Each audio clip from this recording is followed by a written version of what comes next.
Perkenalkan, nama saya adalah Guris Meko.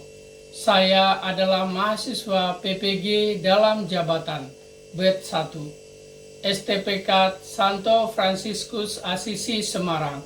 Saya mengajar di SMK Negeri 2 Kasongan, Kabupaten Katingan, Provinsi Kalimantan Tengah. Pendidikan Agama Katolik dan Budi Pekerti.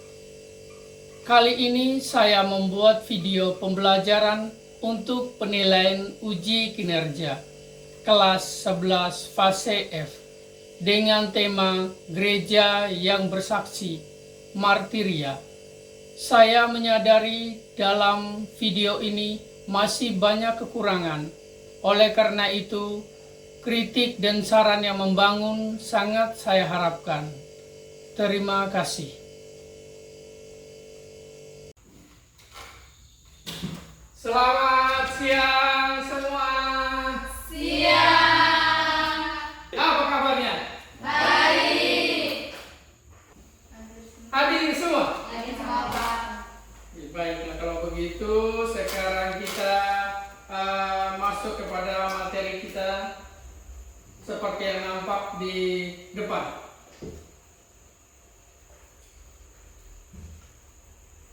Yaitu gereja yang menjadi saksi Kristus. Kita harus mengawalinya segala sesuatunya dengan berdoa.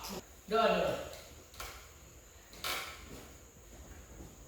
Marilah teman-teman dan Pak Guris, kita mengawali kegiatan kita dengan berdoa. Dalam nama Bapa dan Putra dan Roh Kudus. Amin. Terima kasih Yesus atas segala karunia yang Engkau berikan kepada kami. Pada pagi hari ini kami akan melakukan aktivitas belajar kami. Berkatilah pembelajaran kami dari awal, pertengahan, hingga akhir, agar semuanya berjalan sesuai rencana. Berkatilah juga kedua orang tua kami yang sedang melakukan kegiatan mereka. Lindungilah mereka, sertailah mereka. Inilah doa kami serahkan dalam tangan yang kudus demi Kristus Tuhan dan pengantara kami. Amin. Dalam nama Bapa dan Putra dan Roh Kudus. Amin. Ya, terima kasih. Berikan aplaus untuk teman kalian itu. Sudah kita melihat tujuan pembelajaran kita. Apa tadi judulnya kita tadi? Gereja. Apa? Judulnya apa? Gereja yang menjadi saksi. Saksi siapa? Saksi Kristus. Oh ya, gereja menjadi saksi Kristus. Kita melihat tujuan pembelajaran kita itu kita mampu memahami arti dan makna gereja menjadi saksi Kristus. Kemudian menyatukan pendapat mengenai perikop kitab suci, yaitu Kisah Para Rasul bab 7 ayat 51 sampai dengan 60, dilanjutkan bab 8 ayat 1a dengan karya pastoral gereja. Adapun kriteria tercapai tujuan pembelajaran kita, seperti kita melihat bahwa nanti kita mampu untuk menyebutkan bentuk kegiatan material, menjelaskan arti dan makna gereja yang menjadi saksi Kristus. Berikutnya menentukan hambatan tantangan dalam melaksanakan tugas dalam kehidupan sehari-hari, menyatakan beberapa konsep atau gagasan baru mengenai material melalui beberapa video yang akan ditampilkan nanti. Tapi kalian yakin masih bisa melihat tulisan ini? Masih? Bisa? Ini bacanya masih tuh? Bisa. Oh iya, kalau bisa berarti matanya aman lah. Kemudian masih menyangkut KKTP-nya itu menunjukkan beberapa contoh ke dalam lingkungan gereja. Kemudian nanti kita akan merumuskan pesan teks kitab suci. Dan yang berikutnya kita akan mempertunjukkan melalui presentasi hasil diskusi kelompok yang telah kita bagikan sebelumnya. Mari kita lihat pertanyaan pemantiknya dari materi kita, yaitu gereja sebagai gereja yang menjadi saksi Kristus. Yang pertama, sebutkan yang termasuk dalam karya pastoral gereja. Nih, ini kan apa?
area apa? Area pastoral. Nomor 2, bagaimana media sosial bisa menjadi alat pewartaan? Berbagi konten positif. Berbagi konten Positif. positif. Yang berikut ada lagi. Memposting Injil-Injil. Memposting Injil-Injil. Oh, Injil-Injil mungkin baca orang yang posting ya, gitu ya. Ya. Oh iya, baiklah. Ada lagi. Amin. Ada. Menginspirasi hidup baik atau hidup menjadi teladan lah. Ya gitu. Jangan menginspirasi kita mengambil buah rambutan orang di pinggir jalan. Inspirasi jangan ya. Nah, inspirasi berbuat baik, menolong sesama. Ada lagi. Kegiatan apa saja yang akan kita buat ketika kita melakukan kesaksian? Berbagi pengalaman pribadi, Pak. Berbagi pengalaman pribadi. Ya, apa lagi apa? Menggunakan media digital. Menggunakan media digital untuk apa? Untuk apa? Melakukan. Pewartaan atau untuk bersaksi. Ada lagi? Membagikan wawasan tentang kebenaran Injil. Oh, iya, kebenaran Injil. Ya, baiklah. Ini kan. Oh iya, iya. Ada lagi? Memberikan kesaksian dalam pertemuan. Memberikan kesaksian. Kesaksian apa? Kesaksian hidup. Hidup kita ya. Oh iya, kebenaran Injil. Si siapa? Si Jono. Menceritakan apa? Pengalaman hidup tentang Kristus. Hidup. Baiklah. Kita sudah melihat pertanyaan-pertanyaan pemantik ini. Sekarang kita ada penugasannya. Mari kita melihatnya. Kita harus nonton video ini dulu. Mari kita melihatnya. Mohon ini diperhatikan. Nanti kita yang namanya masih ada LKPD untuk kita kerjakan secara berkelompok. Baiklah, kalau begitu ya bagikan dulu LKPD-nya. Kamu? Oh, bukan ini loh, bukan ngasih kamu.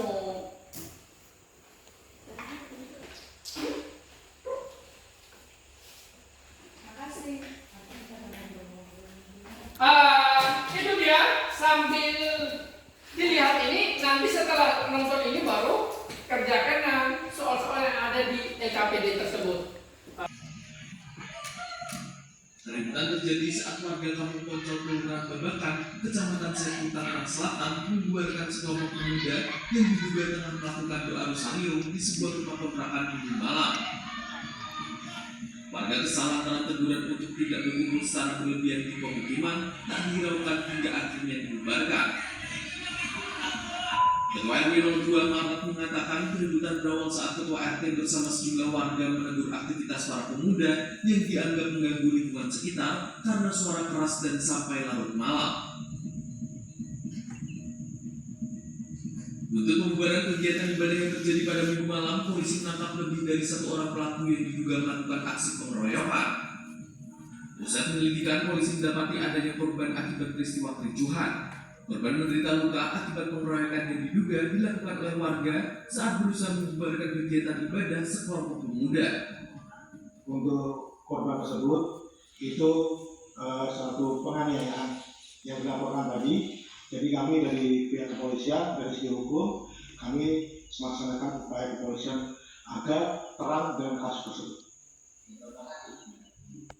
Baik, nanti kita sampaikan. Sudah nonton bersama video tadi sudah kan? Sudah.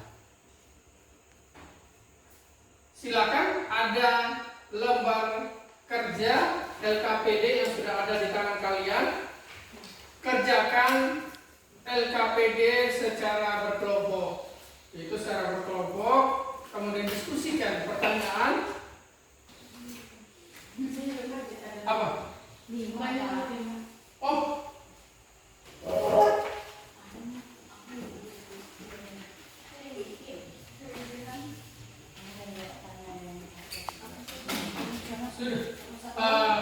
Itu sudah ada di pertanyaannya, sudah ada di lembar kerjanya masing-masing.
pembubaran ibadah rosario.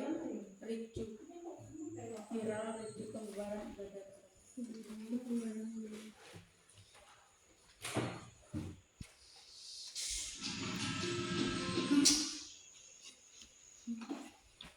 Kalau sudah semua, mari kita presentasikan hasil kalian dari kelompok 1 dulu.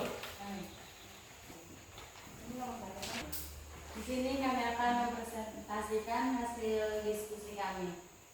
Untuk jawaban pertama mulai dari ujung. Pembubaran ibadah rosario. Soal nomor 2, identifikasikan tantangan yang dihadapi gereja atau jemaat umat dalam melakukan perwujudan imannya di tengah kaum mayoritas dalam video tersebut. Jawabannya, memperkuat pendidikan iman dan pembinaan rohani umat, dan membangun dialog dan kerjasama antar agama yang saling menghormati. Nomor 3, apa yang menjadi akar masalah dalam peristiwa dalam video? Jawabannya, warga membuatkan ibadah rosario karena mengganggu masyarakat setempat. Nomor 4, apa yang menjadi tantangan yang dihadapi gereja dalam melakukan perwujudan imannya di tengah kaum mayoritas di modern ini? Jawabannya, teknologi yang berkembang saat memiliki positif dan negatif bagi gereja. Nomor 5, adakah kejadian serupa atau tindakan kurang mengenakan yang terjadi pada kalian atau lingkungan kalian ketika sedang melakukan doa? Jawabannya, tidak ada, karena di kampung saya warga setempat hidup dengan rukun dan damai. Ya, sudah ada yang mau ditanyakan? Silakan kelompok 2.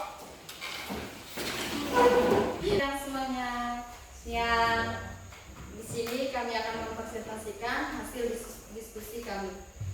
Soal yang pertama, dari gambar video tersebut, menurut kalian masalah apakah yang terjadi? Berikan tanggapan kalian terhadap hal tersebut. Viral ricu pembubaran ibadah rosario. Tanggapan kami sekelompok, pembubaran ibadah rosario oleh warga di Tangerang Selatan sangat disayangkan karena merupakan pelanggaran kebebasan beragama yang dijamin oleh konstitusi. Peristiwa ini menunjukkan adanya toleransi dan kebencian yang harus ditangani secara serius. Masyarakat harus menghormati hak beragama setiap individu, dan pemerintah harus memastikan perlindungan terhadap kebebasan beragama. Identifikasi tantangan yang dihadapi gereja jemaat umat dalam melakukan perwujudan imannya di tengah kaum mayoritas dalam video tersebut. Yaitu jawabannya, tantangan yang dihadapi gereja jemaat umat dalam perwujudan iman di tengah mayoritas di era modern ini meliputi pengaruh skalime, tantangan dari tantangan baru dalam perubahan budaya. Nomor 3, apa yang menjadi akar masalah dari peristiwa dalam video? Jawabannya, membubarkan umat Katolik yang sedang melakukan ibadat rosario. Nomor 4, apa yang menjadi tantangan yang dihadapi gereja atau jemaat umat dalam melakukan perwujudan imannya di tengah kaum mayoritas di era modern ini? Jawaban, tantangan yang dihadapi gereja untuk tetap mempertahankan identitas iman tanpa mengabaikan nilai-nilai toleransi dan harmoni dengan kelompok mayoritas. Soal terakhir yaitu soal nomor 5 adalah, adakah kejadian serupa atau mirip tindakan kurang mengenakan yang terjadi pada kalian atau lingkungan kalian ketika sedang melakukan doa? Jawabannya adalah tidak. Alasannya, karena di daerah atau di tempat kami, umat yang beragama saling toleransi terhadap agama-agama lainnya, saling toleransi dan menghargai, rukun, saling peduli, dan hidup berdampingan untuk menciptakan suasana hidup yang lebih rukun. Sekian dari presentasi kami. Ada yang mau ditanyakan? Oleh Mel Gibson untuk memerankan sosok Tuhan Yesus dalam film The Passion of the Christ. Selama proses pembuatan film itu banyak hal yang dialami oleh Kim. Berikut adalah penuturannya. Sebagai manusia biasa, saya menjadi gentar dengan resiko tersebut. Umumnya aktor pemeran Yesus di Hollywood tidak akan dipakai lagi dalam film-film lain. Ditambah kemungkinan film ini akan dibenci oleh si pembuatan film itu mengalami lawatan Tuhan dan di Roma yang mencambuki saya itu adalah seorang Muslim. Setelah adegan tersebut, ia menangis dan menerima Yesus sebagai Tuhannya. Adegan itu begitu menyentuhnya, sungguh luar biasa. Padahal awalnya mereka datang hanya karena panggilan profesi dan pekerjaan saja, hanya demi uang. Namun pengalaman dalam film itu membuahkan kami semua, pengalaman yang tidak akan terlupakan. Dan Tuhan itu mandek ternyata tidak terbukti. Berkat Tuhan tetap mengalir dalam pekerjaan saya sebagai aktor. Walaupun saya harus memilah-milah dan membatasi tawaran peran sejak saya memerankan film ini. Sejak banyak bergumul dan berdoa dalam film itu, berdoa menjadi kebiasaan yang tak terpisahkan dalam hidup saya. Film itu telah menyentuh dan mengubah hidup saya. Saya berharap juga hal yang sama terjadi pada hidup Anda. Tadi sudah kita lihat bersama bagaimana peneguhan kesaksian siapa tadi? Calvin tapi betapapun sulitnya, betapapun sakitnya, tetap dia bisa menjalankan menjalankan perannya sebagai Yesus tersebut. Sementara dia sendiri juga disambar petir di atas kayu salib. Bayangin dia disambar petir. Orang di sekitar menganggapnya bahwa dia sudah tiada, dia sudah mati. Tapi ternyata apa? Dia masih baik-baik saja sampai dengan akhir. Dia tetap menjalankan. Betapapun sakitnya, tetap dia jalankan. Begitu juga harapan itu dan kita. Namanya memberikan kesaksian, menjadi saksi itu mengajak kita untuk semua sebagai jemaat untuk hidup dalam panggilan yang lebih mendalam. Panggilan kita yang lebih mendalam, yaitu menjadi saksi Kristus. Karena menjadi saksi Kristus tidak gampang, tidak semudah yang kita bayangkan menjadi saksi Kristus.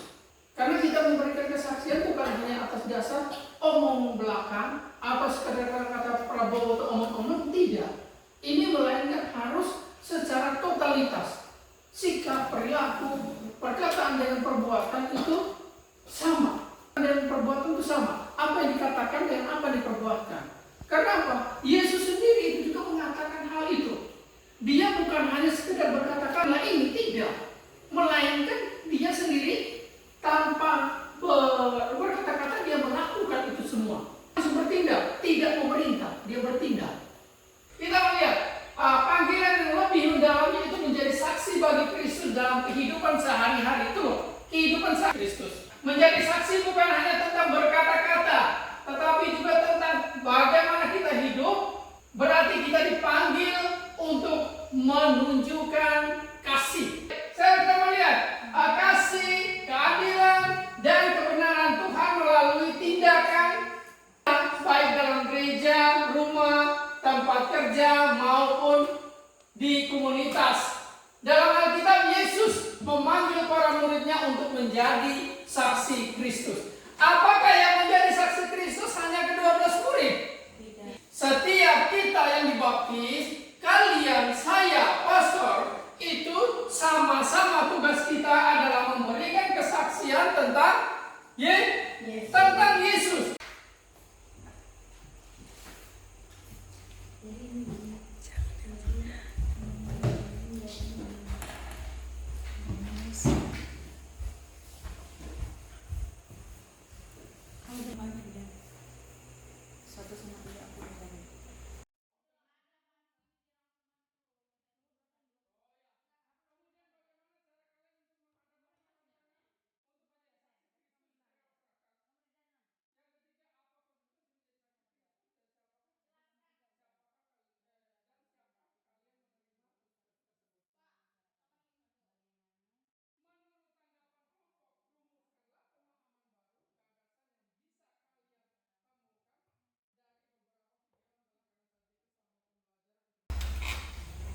Bagaimana, sudah semua?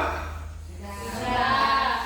Ya, silakan presentasikan kelompok 1, silakan.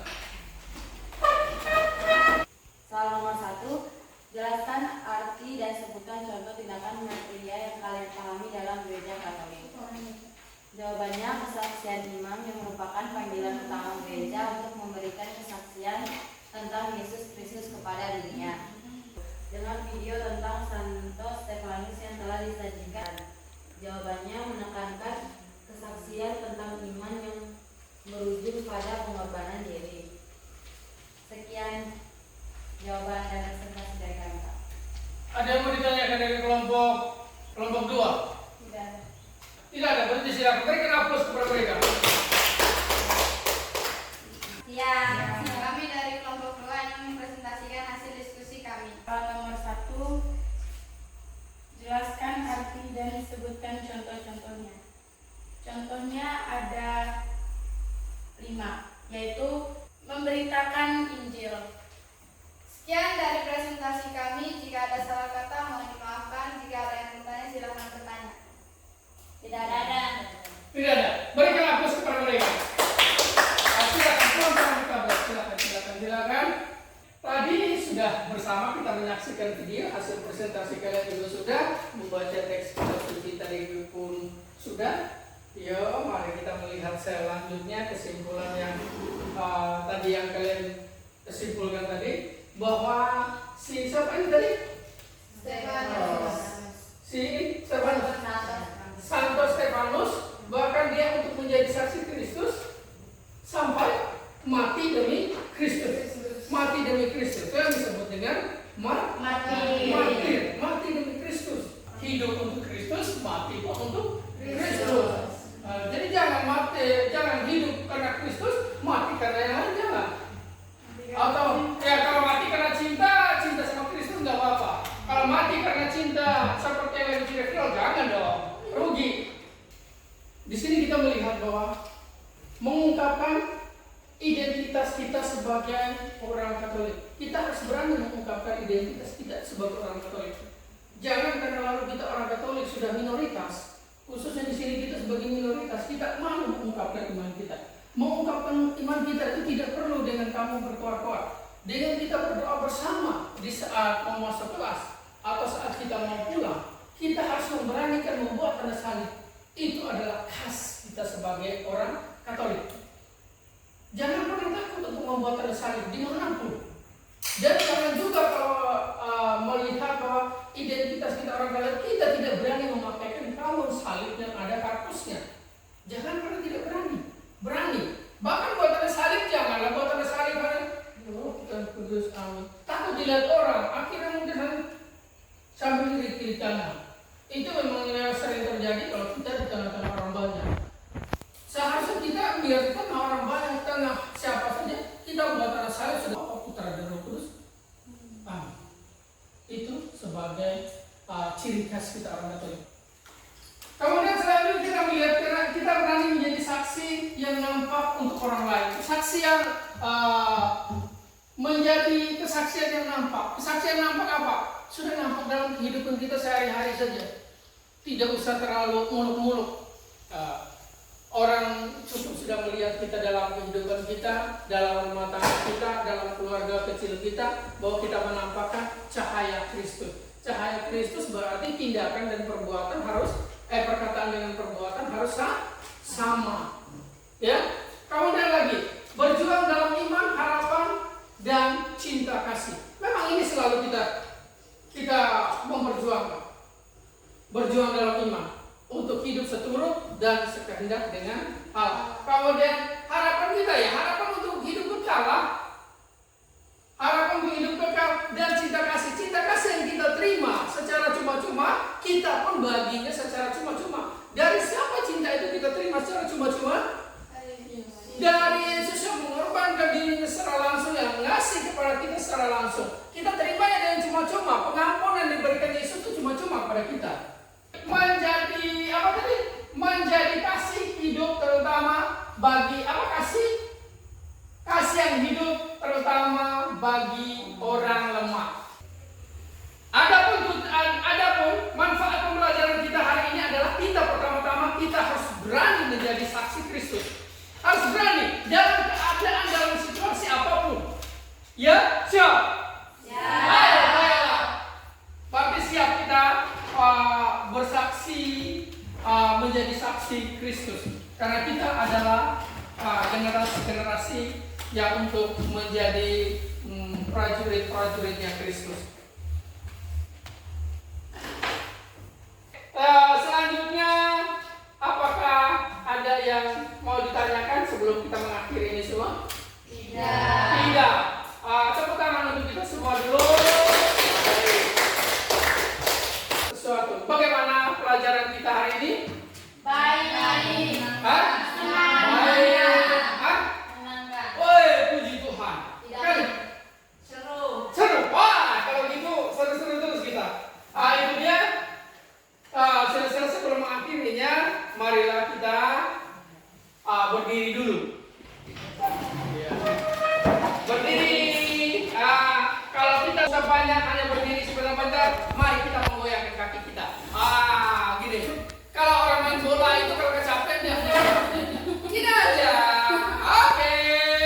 1. Saya meminta tadi yang memimpin kita dalam doa kelompok berapa? Kelompok 2, yaitu sungai apa tadi? Sungai kering. Sungai? Oh, kelompok 2, sungai kering tadi. Kalau sekolah tadi kelompok apa? Sungai Yordan. Sungai Yordan. Pimpin kita dalam doa yang dipimpin oleh Rasti. Kepada Rasti kami persilakan. Mari kita berdoa dalam doa dalam nama Bapa dan Putra dan Roh Kudus. Amin. Ya Bapa, terima kasih atas pendataan dari awal kegiatan kami hingga pada akhir ini. Sekarang kami ingin mengakhiri kegiatan kami kiranya Engkau selalu menyertai kami. Nama kami puji dengan sepanjang segala masa. Amin. Dan Bapa dan Putra dan Roh Kudus.